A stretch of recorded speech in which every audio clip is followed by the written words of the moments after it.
So this Indiana football team took it on the chin against Cincinnati on the road in the Queen City, 45-17. But as we noted a few minutes ago, for a team that's 2-2, they've notched an important win in the Big Ten.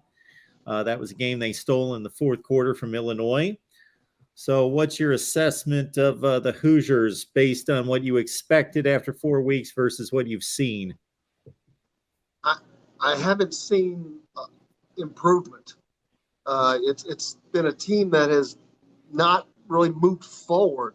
The Illinois game was a great win that will probably bake a little bit better as it continues to go on.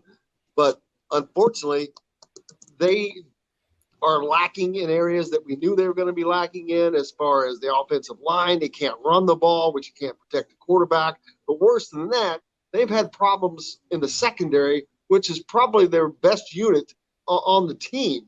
They got torched last week by Cincinnati, giving up over 300 yards and 4 touchdowns in the first half. And that's just not going to get anything done against anybody, especially when you get to Big Ten play. Before we get back to the Hoosiers, Jim, has anybody noticed there in the Hoosiers state what Michael Penix is doing in the Great Northwest? Oh, I notice it all the time. I love watching the Washington, Kalen DeBoer, and what he's doing out there, but I'm not surprised at all. I've always been a big fan of Kalen DeBoer, and if it's unfortunate for Indiana that Fresno State job opened up when it did, because they would have had at least another year of Kalen DeBoer. But I'm not surprised at all. He's got a better line to protect him, to keep him healthy, as long as he can stay healthy. They can do some magical things. I'm not surprised, but I'm not surprised at all. Kalen DeBoer is going to continue to rise up. His name is going to be coming up here when this season ends. I'll promise you. I'll let Greg cut loose after this question. Obviously, we saw Tom Allen take over the program, have a nice season that was almost culminated with a Gator Bowl win against Tennessee. They carry that momentum into the 2020 season. And, you know, the game everyone remembers is Penix ripping up Ohio State in Columbus. They almost pull off that win. They go to a Citrus or Outback Bowl game against Ole Miss. They finished 6-2. Nice season there. Has his best recruiting class ever up until what they pulled off after this season. They had a nice recruiting class. So despite the 2-10 and the 0-9, they bring in another nice haul for an Indiana recruiting class. So where does this program sit, and is Tom Allen still in good shape? Well, that's a question that is yet to be answered. He has the opportunity. He's got to go to Nebraska and Lincoln. That's a game that I know that they're an underdog right now. The last I checked, but that's a game that they can't lose. That game, you can't lose to Nebraska with what Nebraska has going on right now. You can't be their get right game because you need everything you can get. After that, it gets much more difficult for Indiana. They've yet to play Penn State, yet to play Michigan, yet to play Ohio State, and even Michigan State, amongst others. But there are only a certain amount of games that are on their schedule that you can say, okay, they got a shot at winning this game. This one is one they have to have. If not, boy, it makes the road a lot more difficult. It's also one that Nebraska has to have because they're in the same situation where their schedule is like there's only certain games, although it might be a little, I don't want to say easier.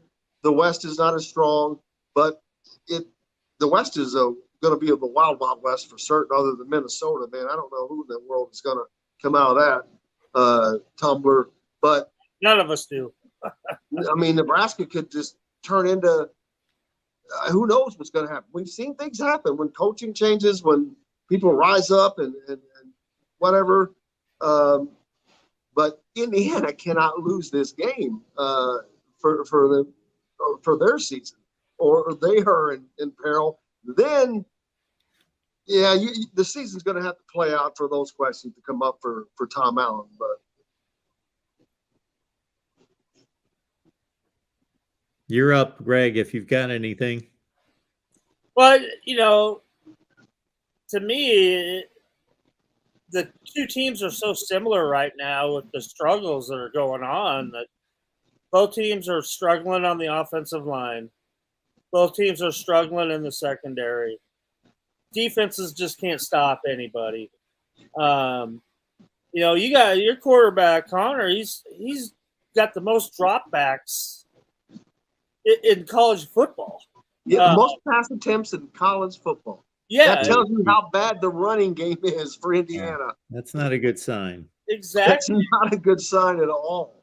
It's a mind-boggling thought to have, and the only thing that I can, Nebraska could kind of hang their hat on is that you actually do have a top 10 rusher in college football, and obviously Nebraska needs to run the ball and really limit. I mean, Indiana likes to control that ball and run a heck of a lot of plays, and keep your defense on the field. And Nebraska's going to have to do the same thing and slow the game down, in my mind. And keep some of those, keep Indiana from having some of those possessions that they're used to having. Yeah, and the bad thing is for Indiana, their defense has against Western Kentucky. They held them to 33 yards rushing in the first half, but gave up 130 in the second half. So that's not good, especially when you're giving up large chunks via the secondary as they did against Cincinnati. And your defense is supposed, and Tom Allen is back to calling the plays on defense too. So that was supposed to be an extra boost for them. It's not worked out that way yet, but if Indiana wins this game, they're 4-1, and they can just keep kind of trying to recharge the batteries. Yeah, it's so strange about the similarities and then the difference in the record with these two teams. And so much on the line Saturday night. Just like Nebraska football and Indiana basketball. They're very similar. Indiana basketball will give them, there's probably a step further ahead. Much easier to do that with basketball than football anyway. But yeah, it's Nebraska is one of those teams that everybody wants to be good.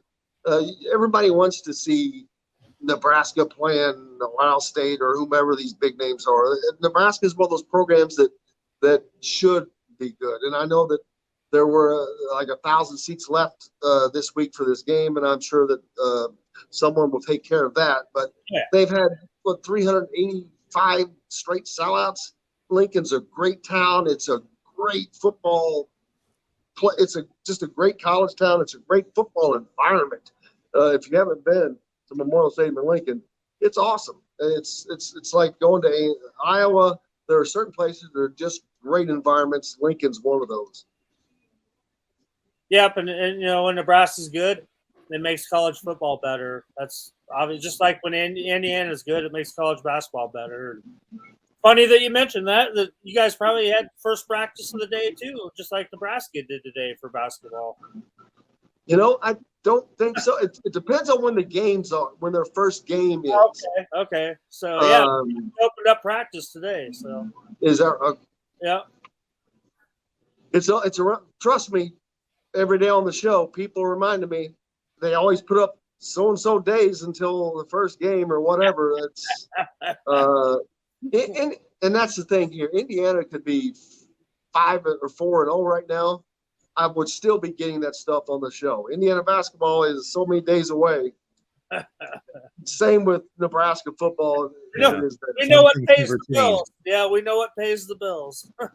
Some things never change. And I think I made the mistake at one point in the conversation saying that Indiana's 2-2. Yeah, they won the first 3 games. Maybe that Western Kentucky game, Jim, was sticking in my mind because I watched the end of that game and I saw Western Kentucky blow a field goal that would have obviously sent Indiana to a loss, but they survived that, won the game 33-30 in overtime. So they are 3-1. They got a win in the Big Ten against no losses. So despite that's all their struggles, one more win than they had all of last season. Yeah, despite all their struggles, they got a chance to return home at 4-1 and 2-0 in the Big Ten. Now nobody's going to believe that they're that good, but the record's going to be that if they can pull off a win in Lincoln. But somebody in the chat mentioned, and I'm looking at it right here, 104 plays they ran against Cincinnati. Yeah, they were on It's mind-boggling. I'm like, I started asking myself, what's the record? What's and I know a lot of those Texas teams back in the day, Texas Tech and all, that they really ramped it up. Houston back in the 80s ramped it up, but I'm like, but that was because that was their style. That's how they attacked you. Then this is out of necessity, unfortunately. So I'm guessing they had a lot of unproductive long drives. They drove the ball between the 20s. Well, if you look at Connor Bazelak's, however many passes he's thrown, his percentage is not great. He's just over 50%. Yeah. And that's the percentage needs to be higher. If his percentage grows, then their numbers will grow. But yeah, they kind of lack that, and they haven't made a lot of penalties, but it seems like they sure seem to get them at the wrong time. Sounds like a broken record around here. Well, usually when you've got 8 and 7 play drives, you're not punting. And that's what happened to them a few times. Plus, they had a 16 play field goal drive. See, that's another thing right there. Field goals. Too many field goals instead of touchdowns in the red zone. They've got, but that's also a product of not having a good running game. When you get down close, you have to be able to run the ball. And that's in Indiana. That's one of their downfalls, and they can't. And the teams know that they can't. So you've got to be diversified when you're in the red zone, or you're going to end up getting less points, and that's going to costing you the games. But they know they're playing an opponent that hasn't been able to stop anybody's run game as well.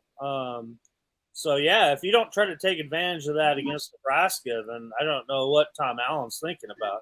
Well, I'm sure that they will. I mean, Sean Shivers and Henderson, Josh Henderson has been the two best running backs for Indiana this year.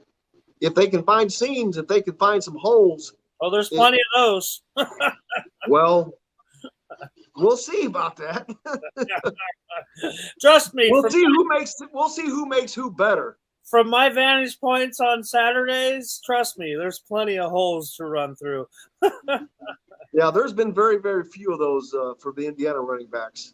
I just got to clean this up because I love statistical oddities. And just to clean this up, this is how this happened. And you already know it, Jim, but I'm just looking at the numbers here, how you score 24 points and run 104 plays and only score 24. Yeah, a 7-play drive that you punted, 8-play drive that you punted, 16-play drive gave up the ball on downs, 10-play drive gave up the ball on downs, and had a 16-play field goal drive. So all those plays and only 3 points. That's 42 plays. That's hard to do.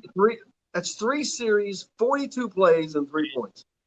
And I mean, and you got to think of it, the Cincinnati defense was on the field for 104 snaps too, and they still hold up against you. That's crazy. Interesting. Nebraska's what, a 3? Are they still like a 3.5 point favorite? 6 today. Yeah, that just tells you. I mean, and wow, to be a 6-point underdog to Nebraska, Indiana they can't be feeling well. Big Pete, not many Big Ten games at this point. Or they have something to prove. I mean, or they're pissed. Big P, to answer your question there, has the West beat anybody from the East? So not many games played, but there was a Minnesota win over Michigan State. But we're only at like 4 or 5 games deep into the. And I didn't know. I was wondering about that game. That was an interesting game. Michigan State's probably not as good as I thought they were going to be, and Minnesota's better than I thought they were going to be. I agree. Minnesota handled them. Yeah, they did. They beat them down. Yeah. Minnesota's a good football team. They are. The Fighting Flex. You can't take anything away from them. Roll that boat, baby. Yep.